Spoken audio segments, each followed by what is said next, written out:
Mothers day గురించి చెప్పాలంటే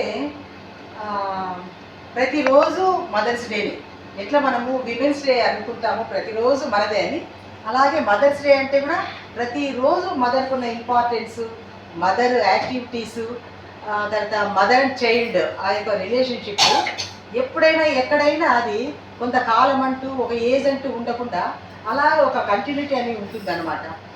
మనం ఈవెన్ పశు పక్షాదుల్లో కూడా చూస్తుంటాం. దాంట్లో అయితే మనం ఎంత బాగా విజిబుల్గా చూస్తామంటే మనంత విజిబుల్గా ఉండకపోవచ్చు. అక్కడ జంతువు అయితేనేమి, పక్షి అయితేనేమి తన అంటే తన తన రెక్కల కింద ఉన్నంత వరకు అది ఎంత చక్కగా కాపాడుతుంది. వేరే వాళ్ళ నుంచి కాపాడమే కాదు, ఫుడ్ కూడా తను తింటుందో లేదో, తను తినేది ఎప్పుడు మనం చూడం తల్లిగా, ఎప్పుడు బిడ్డలకి తీసుకొచ్చి పెడుతూ ఉంటుంది. జంతువులు అంతే. సో మాటలు లేని, ఒక విజ్ఞానం లేని, ఒక ఆలోచన లేని ఆ యొక్క పశు పక్షాదుల్లోనే ఆ విధంగా ఉందంటే ఇంకా మనుషుల్లో ఒక మనసు అంటూ ఉంటుంది. ఆ తర్వాత ఒక రిలేషన్షిప్ అని ఉంటుంది. ఈ దీంట్లో మనుషులు ఎంత ఏ విధంగా అటాచ్ అయి ఉంటారు బిడ్డలకు అన్నది చెప్పే పనే లేదు. అందరూ మదర్సే, అందరూ అనుభవించిండేదే, అందరికీ తెలిసిండేదే. అంటే కడుపులో పడ్డప్పటి నుంచి బిడ్డ పుట్టేంత వరకు, పుట్టిన తర్వాత ఎదుగుతూ ఒక స్థాయి వచ్చేంత వరకు ఏ విధంగా మదర్గా తను మొత్తము తనకు ఉన్న అంటే ఆ ఫిజికల్ అటాచ్మెంట్తో ఏమేమి సమకూర్చగలము, ఎప్పుడు ఏ ఏజ్లో ఏం చేయగలము, ఎలా అభివృద్ధి చెయ్యాలి అని. ఓ తిండి విషయం కూడా మనం ఏదో తింటూ ఉంటే వెంటనే మన పిల్లలు గుర్తొస్తారు. హస్బెండ్ గుర్తు రాకపోవచ్చు, ఇంకోటి గుర్తు రాకపోవచ్చు, కానీ పిల్లలు వెంటనే గుర్తొస్తారు. సో ఇలాంటి రిలేషన్షిప్ ఉన్న ఇది అప్ టు ద ఎండ్, మన లాస్ట్ బ్రీత్ వరకు కూడా బిడ్డల మీద అదే విధంగా ఉంటుంది. బిడ్డలు పెద్దగా అవుతారు, వాళ్ళు ఉద్యోగస్తులు అవుతారు, పెళ్ళిళ్ళు అవుతాయి, వాళ్ళకు పిల్లలు వస్తారు. కానీ వాళ్ళు ఎంతన్నా పెద్దగా కానీ మొదటి ల్యాబ్లో మనం ఎలా ఫీల్ అయ్యామో, చిన్న పిల్లలుగా 5 ఏళ్ళు 6 ఏళ్ళు 10 ఏళ్ళుగా మనం ఏ విధంగా వాళ్ళని చూసుకున్నామో, ఏ విధమైన అఫెక్షన్తో అదే అఫెక్షను లాస్ట్ వాళ్ళు ముసలోళ్ళు అయినా కానీ, మనం ఇంకా ముసలోళ్ళు అయ్యటం, వాళ్ళు ముసలోళ్ళు అయినా కానీ అయ్యో మనకు చిన్నగానే అనిపిస్తూ ఉంటున్నప్పుడు ఎప్పుడు మన శ్యామల అడిగిందనమాట, ఈరోజు మదర్స్ డే కదా మేడం, ఎవరినైనా మనం ఆనర్ చేస్తే బాగుంటుంది, ఎవరైనా పిలుస్తున్నారు గెస్ట్ అంటే నాకు ఆ ఆలోచన రాలేదు.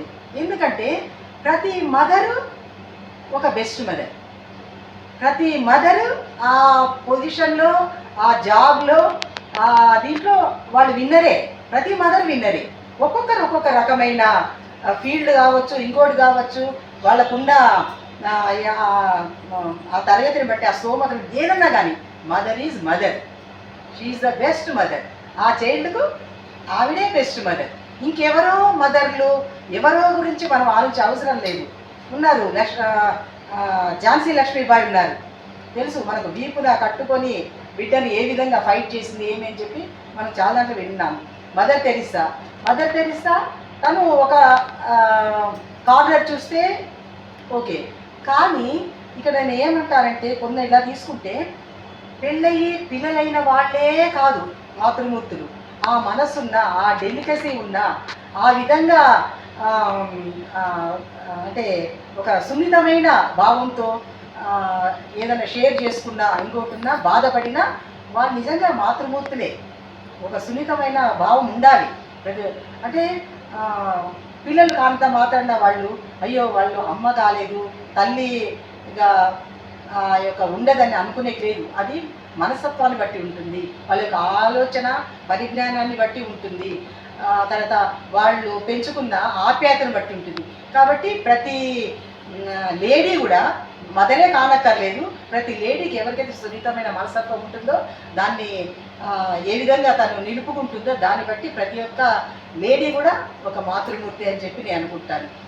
కాబట్టి ఎవరినో మనము ఏంటి పిలుచుకొచ్చి గౌరవించాలి. ప్రతి లేడీ కూడా ఒక మాతృమూర్తి, ఒక winner of the mother life.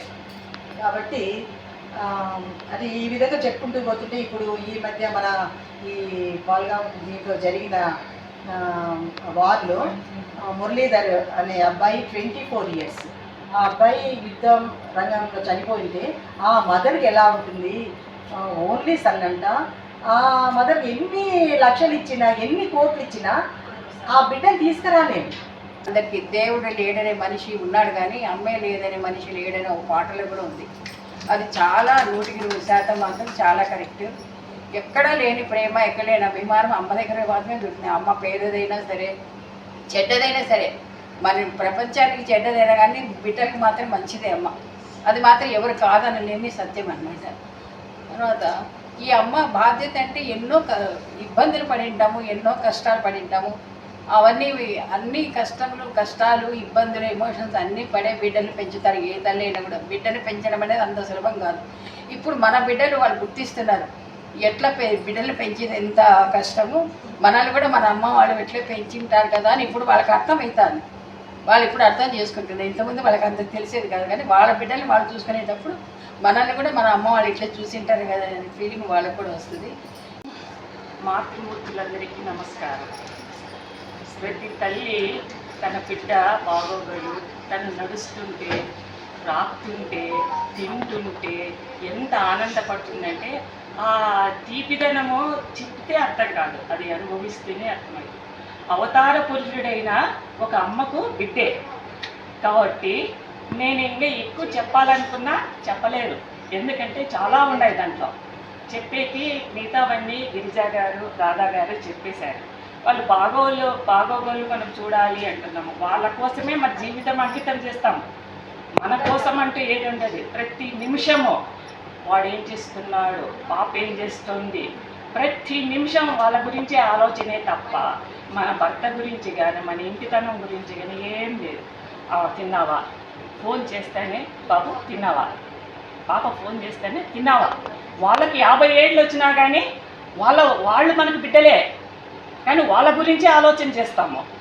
కాబట్టి మాతృమూర్తికి ఇంత అంత అని చెప్పేకే వర్ణాతీతం. కాబట్టి ఆ తీయదనాన్ని గురించి చెప్పాలంటే చాలా టైం పడుతుంది.